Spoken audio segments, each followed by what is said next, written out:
So when I'm creating something like this, I'll start with just very small elements. Like I wanted a bowl and I wanted a bear. So I get silhouettes of those and I want to put them on a kind of an incline, if you will. And then what I do is I actually add all of the different pieces. So there's kind of the general feel of what I would do inside one of these elements. And then if I were to just take the outline of the bowl, there's the outline. I actually can put different categories of the outline on him, so it's a very bold outline. And then I may want to add just the bear and bowl and the hill. That becomes one element in itself.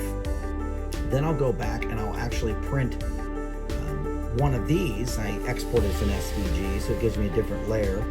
And so I have that layer, and then I can take different pieces of layers and start to build things together. Like for instance, in here, I have quite a few different pieces. So you can see that there's graphs and things. These are just little clip art things that I pieced together, but I wanted to kind of show what these were, because each one of them, like that's Warren Buffett's signature, and then they're searching for items, and there's a small graph. And those pieced together with this on top of it, and then the outline of the bowl on top of that, that in itself can become the background elements, that one base piece. And then on top of that, I would put a simple layer of just one of these. Hold on just a second. And I'm gonna turn all these different ones off. So I have everything turned off in here, and I just want one layer.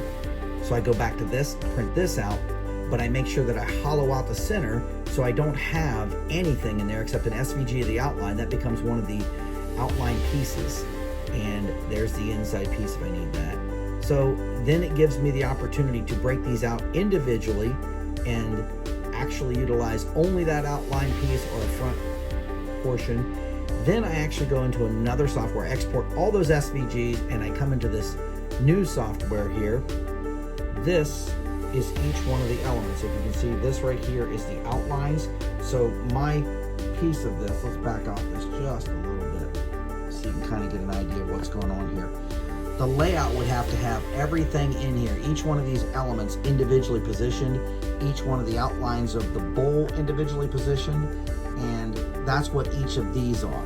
So, and this is the base down here, here's the base down here, these are the outlines. So each one represents a different part of this multi-dimensional piece. So there's a base, then there's a line, then there's another cutout piece, then there's a line. Then I've got a couple of the solid pieces that I'll stand it in, and that's where I export to my X tool, which is my laser cutting device. The laser cutting device allows me to cut through the wood, and that's a whole different process, but I'll show you that here.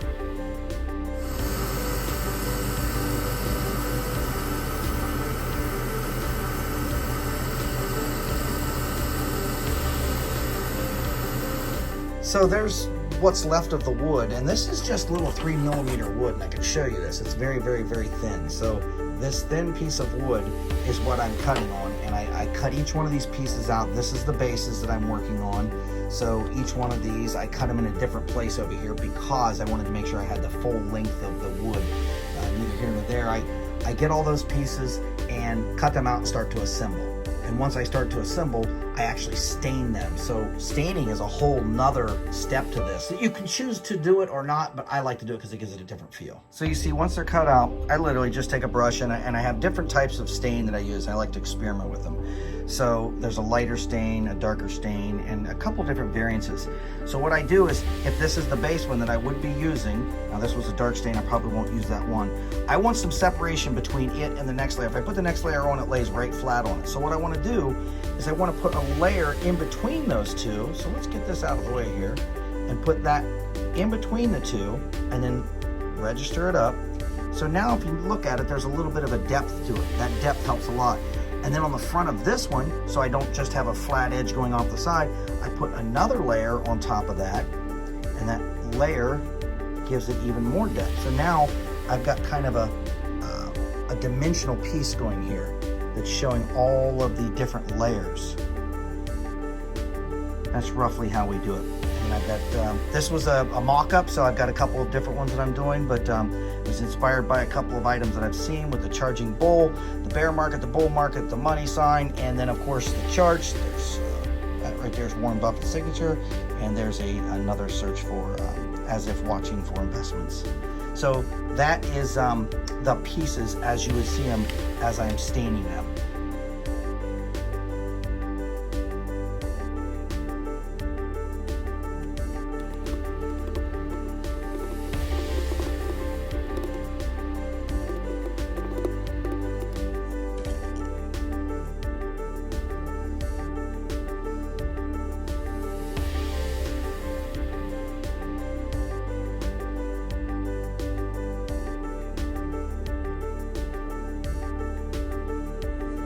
I have to dab this glue around here in about every spot I can, but just barely touching it because you don't want to have too much spillover going on here.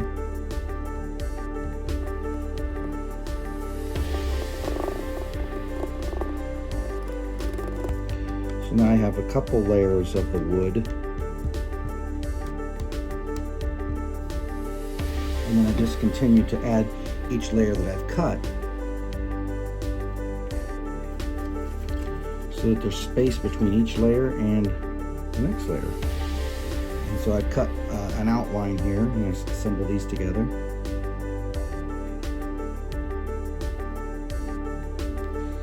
Try to get a little bit of pressure in between these, and anytime I see maybe a little bit of glue coming out the sides, well, we'll just clean all that up. And the same thing goes here. I just add some glue around this outside here. Some people will tell you to let each layer dry, and that's not a bad idea. I'm just real impatient, so I like to get these things rolling. I like to get them so that they have kind of all get done at the same time. So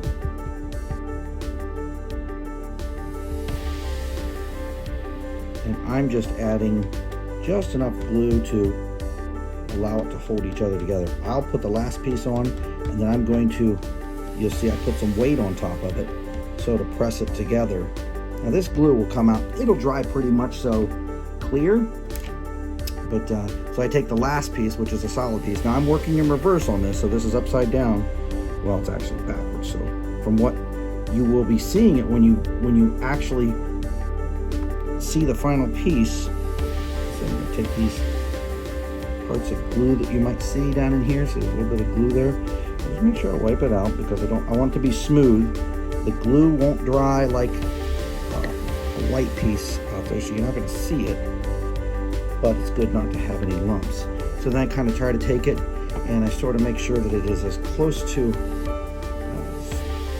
stacked on top of each other as possible, because once this goes on here, you're really not going to be able to get it off, but you can see that the layers, you want them all kind of lined up. So I'm going to try to do that right now before I go and put some pressure on this and stretch it out. Push all these, stretch as much as I can so I can. And then I have what is really, in essence, the final piece. These are the leg pieces. I'll wait to put those together because what you want to do is you want to make sure that you have the feet lined up right where they're going to be. So if you have the feet lined up in the exact space, then you can actually put the items together. But little by little, we want to make sure that we have all of this together. So I put this back, line this up, make sure everything's in place, because once this goes into that glue process, there's really no turning back from that. So it's going to feel like it's a lot wider than what it is as a thin 3mm piece, and now I've got a couple of thick ones on here, so this will help us. So we're going to let this dry. Try to position all these so that they are right where they need to be. And then I'll put some good weight on top of this. I like to put something in between here so I can at least see it. And then putting some good solid weight on it is always helpful. So depending if you have anything of substantial weight.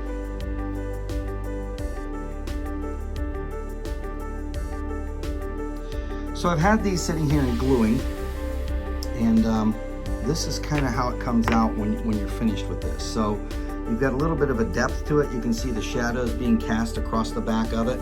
And I think that adds a lot to it when you see that type of a dimension to it. So the wood is a little dark, but when it's in the right light, it really looks good.